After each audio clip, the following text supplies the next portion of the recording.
This is about the TERS fund, which was really stretching the UIF. You weren't used to making payments on this scale.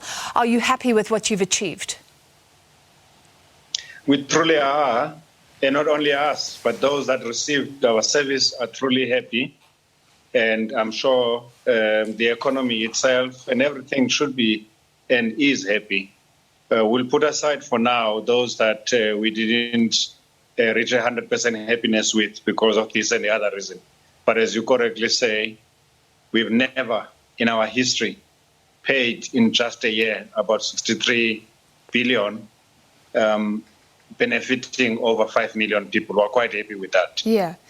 And look, we still have claims, some analysts, some people looking at the payments made saying that you've done very well, but still some businesses saying they didn't benefit, especially in the restaurant industry. They always say they didn't get any form of support. Can you tell us, rather than the actual numbers, what percentage of eligible beneficiaries have been paid out? Well, you know, as we have said before, there is not a person that we should have paid TERS to that we did not. Anyone who has not been paid is for a reason where the applicant, normally the employers, needed to have fixed this and the other, and they continue to do so. And those that do that, we have paid. We have really, like even this week, paid some 9 million to over 10,000 workers coming from 404 employers. So to pay, we're continuing to pay, but what we're asking people to cooperate with us on is that when our system communicates to you that your application is not successful for this and the other reason, fix that reason and put the application back into the run. And if all those problems that had caused the non-payment are done and are over, we shall pay. Yeah. We have really paid everybody, including the hospitality industry. You will have realized that they were amongst the hard hit in terms of what numbers could be open at a particular time and so on. And we have even have them amongst those, even when we started again to pay in July, we backdated the payments to March 2021, precisely because we wanted to take care of those businesses and the employees in that space. Yeah.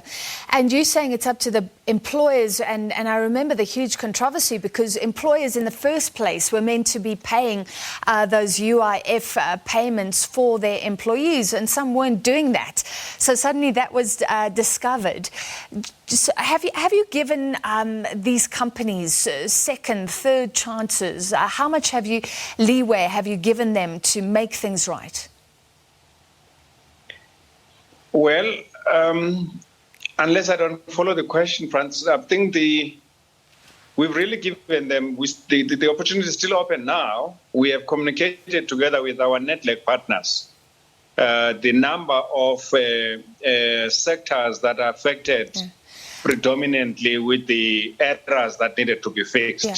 Advocate, I mean companies that weren't keeping up with their UIF payments to you. Was there any grace for them if they hadn't paid, say, for 2 or 3 months?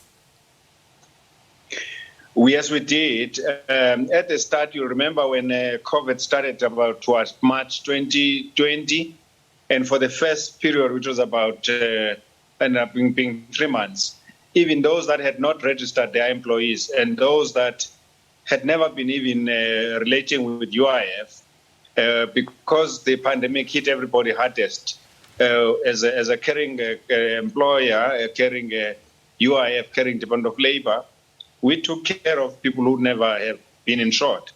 Had we been strict with insurance mechanisms, if you're not insured, or even if you're insured, you're not up to date with your installments or your premiums, you would have got a zero, but we made people to benefit. Yeah. You'll also have realized that in terms of the Act, the UIF Act, we run up to a 17,000.